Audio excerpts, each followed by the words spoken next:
नमस्कार साथियों, हम हाजिर हैं अपने YouTube channel biology study centre में। आप सभी का हार्दिक स्वागत करते हैं। हमारे इस चैनल के माध्यम से आपको बायोलॉजी यानी कि जूलॉजी के टॉपिक चल रहे हैं एनिमल, और हमने आपको सिलेंट्रेटा पोरीफेरा के बारे में अच्छे से डिस्कस कराया है। अब हम आपको चर्चा करते हैं प्लेटेहेल्मिन्थीज की। तो प्लेटेहेल्मिन्थीज की हम बात करेंगे।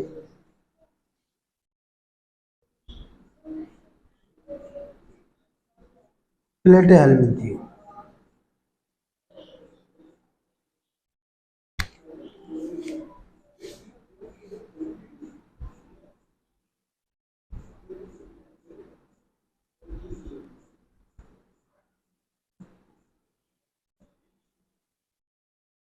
प्लेटेहेल्मिन्थीज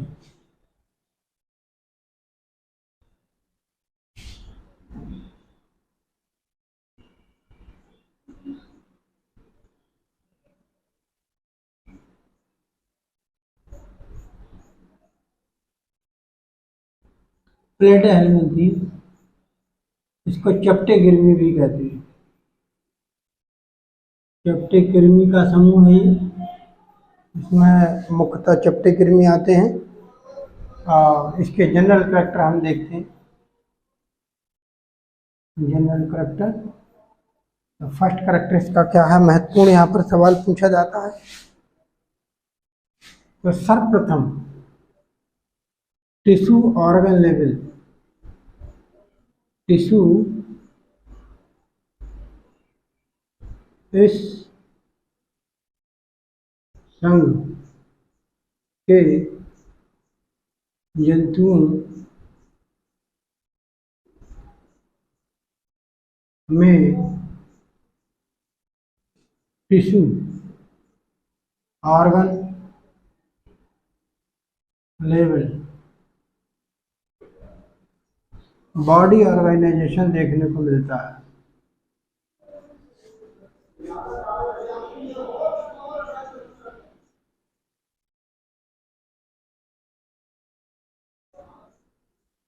देखने को मिलता है।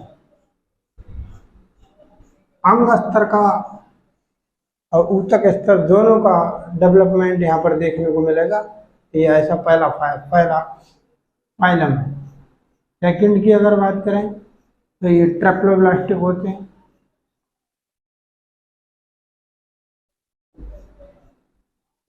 पूरी तरीके से त्रिस्तरीय होते हैं।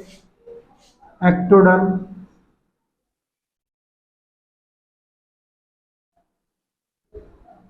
मीजोडर्म और एंडोडर्म, तीनों तरह के स्तर यहाँ देखने को मिलेंगे। एसिलोमेट होते हैं।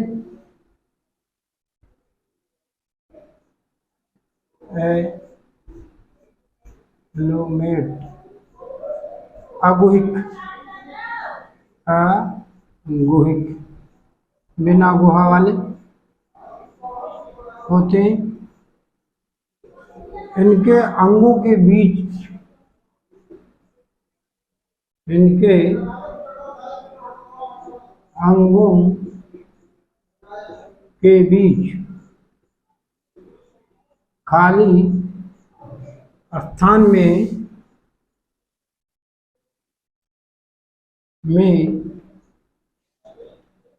ऊतक भरे, दो ऊतक भरे रहते हैं।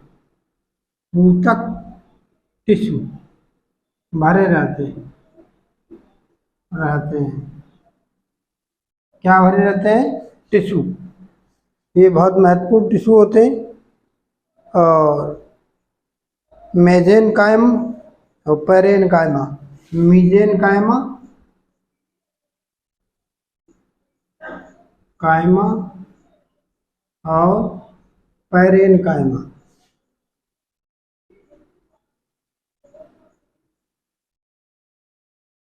नामक ऊतक होते हैं। इन ऊतकों का क्या नाम है? मीजेनकाइमा और पैरेनकाइमा। ये दो ऊतक हैं जो मुख्यतः बहुत महत्वपूर्ण है। इन दो ऊतक अंगों के बीच भरे रहते हैं। समझ रहे हैं? नेक्स्ट की अगर हम बात करें चौथे नंबर की, तो चौथे नंबर में क्या देखने को मिलेगा यहाँ? अगर हम ये बाइलेटरल सिमेट्री प्रदर्शित करते हैं,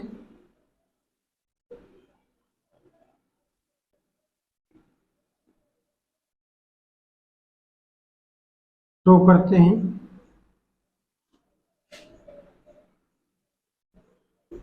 पूरी तरीके से बाइलेटरल होते हैं। इसके अलावा अगर पांचवें नंबर की बात करें हम, तो dorsally ventral, dorsoventrally flat होते हैं, फ्लैट होते हैं।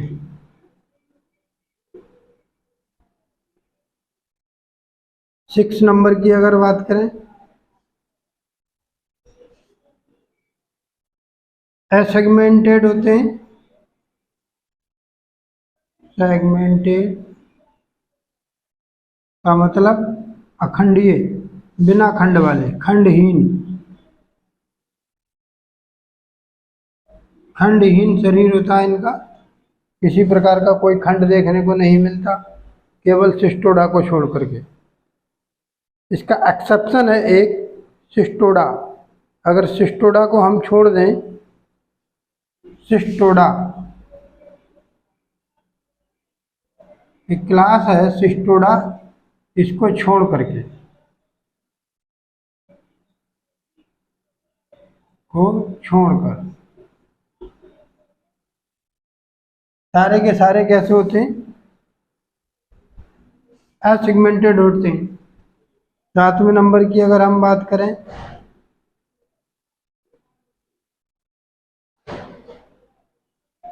इंडोपैरासाइट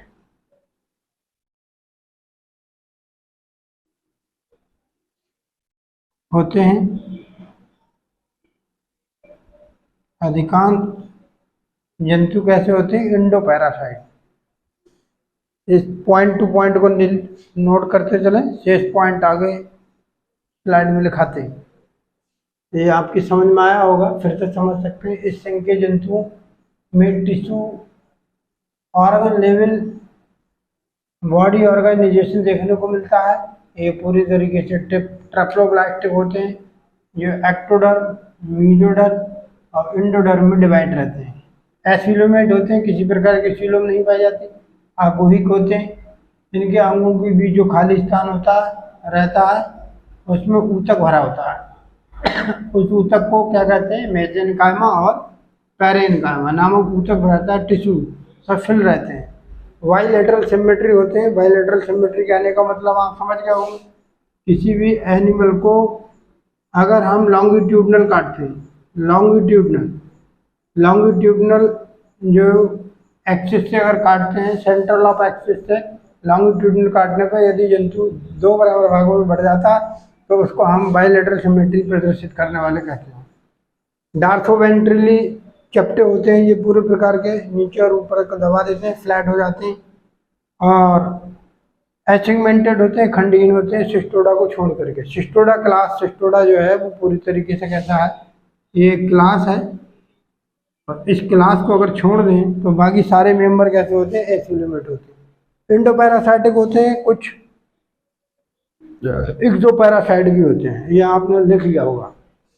इसको हम नेक्स्ट पॉइंट लिखाते हैं, इसके लिए इसको हम थोड़ा साफ करते हैं।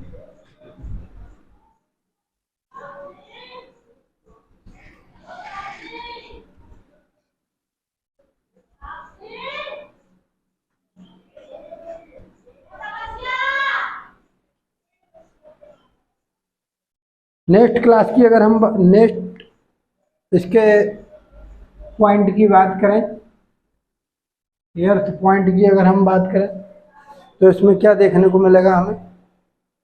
अगर हम डाइजेशन सिस्टम को देखें। Digestion system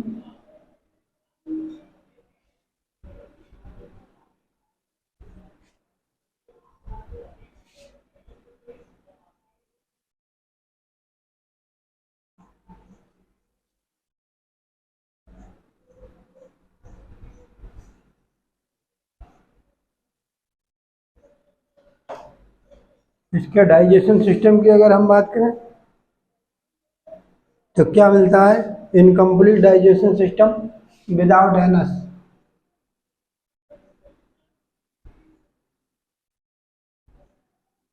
incomplete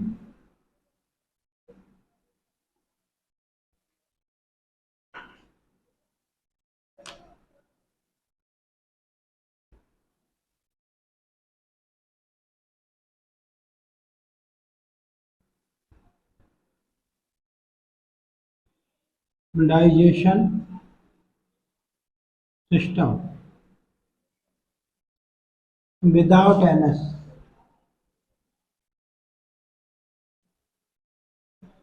anus anus का अभाव होता है।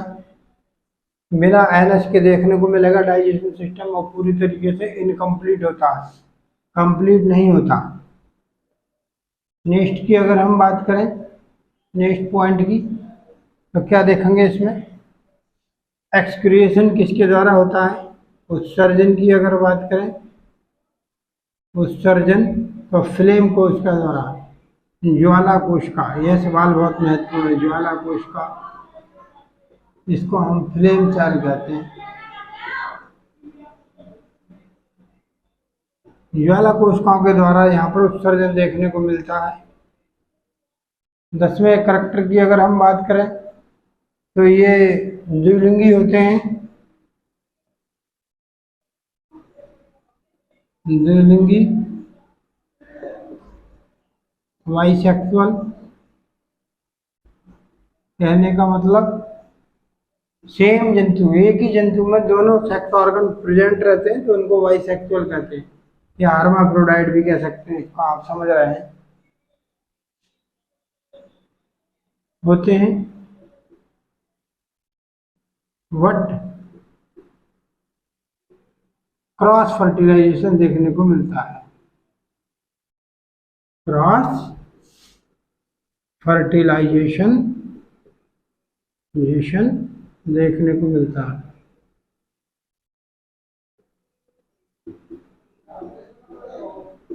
तो मिल जाता है। द्विलिंगी होने के बाद भी ये इसमें क्रॉस फर्टिलाइजेशन देखने को मिलता है। क्या क्या एब्सेंट होता है इसमें अगर नेक्स्ट की बात करें तो रेस्पिरेटरी सिस्टम,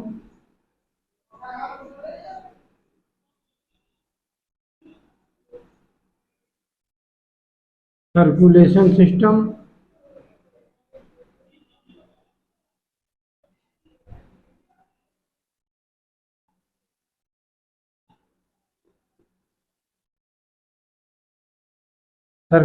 सिस्टम,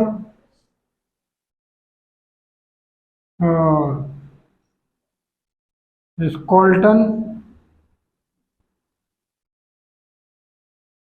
सिस्टम,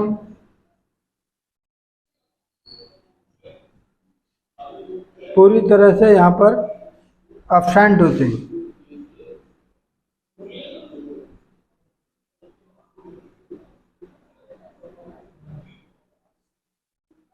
ये एब्सेंट होते हैं। नर्वस सिस्टम की बात करें तो प्राइमेटिव टाइप होता है।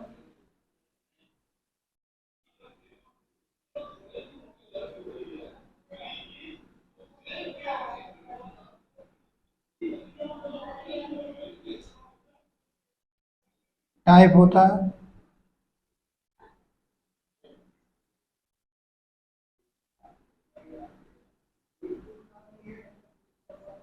तेरह नंबर कैरेक्टर की बात करें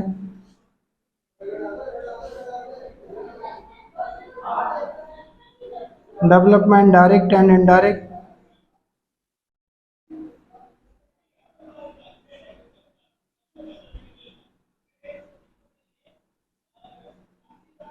and indirect, both type.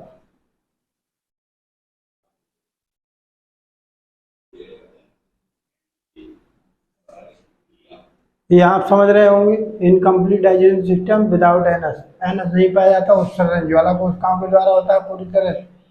ये ज्वाला कोशिकाओं के द्वारा उत्सर्जन देखने को मिलेगा पूरी तरीके से। बाइसेक्सुअल होते हैं, दो लिंगी होते हैं। वट क्रॉस फर्टिलाइजेशन देखने को मिल जाता है यहाँ पर। और रेस्पायरेशन सिस्टम, सर्कुलेशन सिस्टम और स्केलेटल सिस्टम ये पूरी तरह से एब्सेंट होते हैं। नर्वस सिस्टम प्राइमेटिव टाइप होता है, ब्रेन का अभाव होता है जहाँ पर। डेवलपमेंट डायरेक्ट एंड इनडायरेक्ट होता है। और लाइफ साइकिल में, इसके लाइफ साइकिल में क्या पाया जाता है, लार्वा स्टेज पाई जाती है।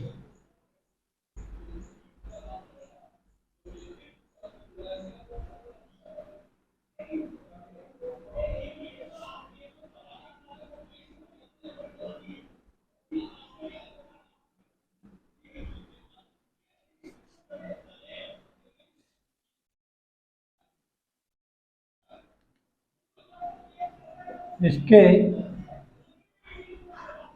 लाइफ साइकिल में लार्वा स्टेज पाई जाती यानी कि एक से ज्यादा लार्वा देखने को मिलेंगे। नेक्स्ट की बात करें तो उत्सर्जी पदार्थ अमोनिया होता है। पदार्थ कौन सा है इसका, अमोनिया है। अमोनिया है पूरे तरीके से। अमोनिया टैनिक होता है, ये अमोनिया का उत्सर्जन करता है।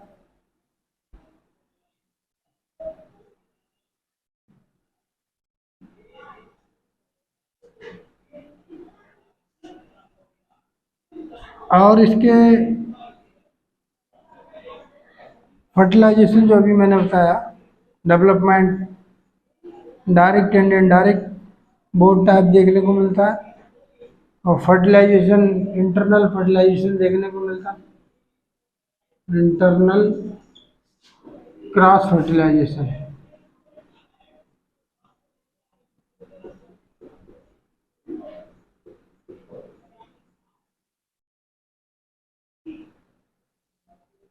क्रॉस फर्टिलाइजेशन होता है।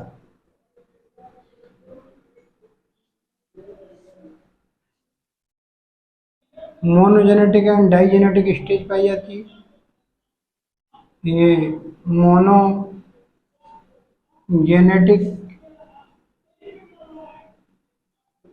और डाइजेनेटिक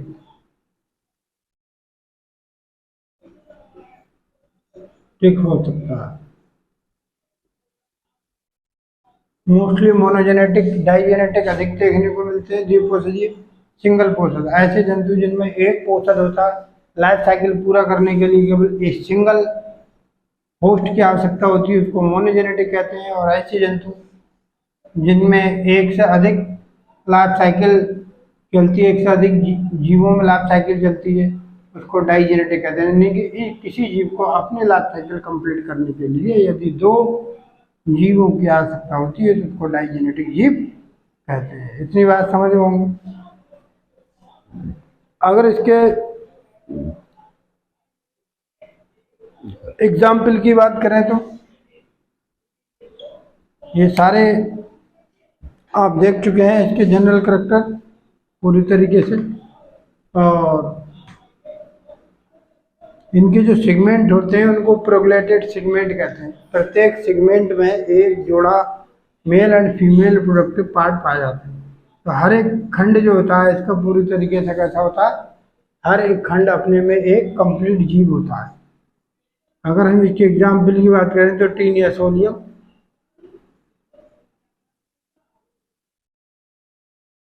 जिसे फीता कृमि कहते हैं, टेपवर्म कहते हैं,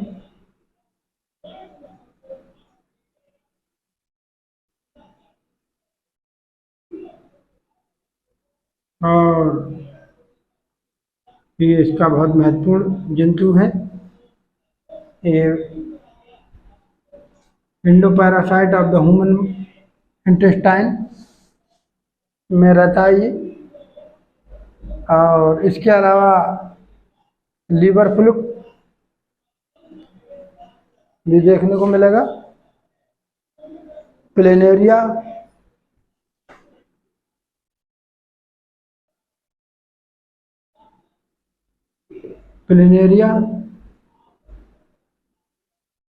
इसके अलावा प्लेनेरिया के अलावा फैसियोला हिपैटिका,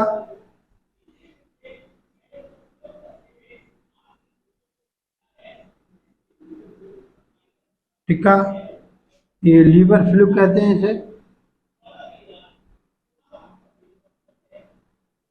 लीवर फ्लूक है ये।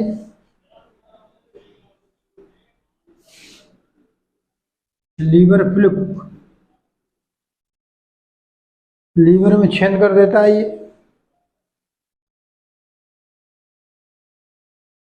तो ये इसके हुए जनरल कैरेक्टर। तो आपने अच्छे से समझ लिए होंगे इसके जनरल कैरेक्टर, और नोट बनाते चलें, इससे आपको क्वेश्चन सॉल्व होंगे आपके। और हम अपनी वीडियो यहीं समाप्त करते हैं। जो भी भाई बहन, जो भी बंधुवर्ग को देख रहे हैं, सब्सक्राइब करें, लाइक करें। और नेक्स्ट वीडियो में हम इसके क्लासिफिकेशन और कुछ मेंबर की चर्चा करेंगे। तो हम अपनी वीडियो यहीं समाप्त करते हैं। शुभ संध्या।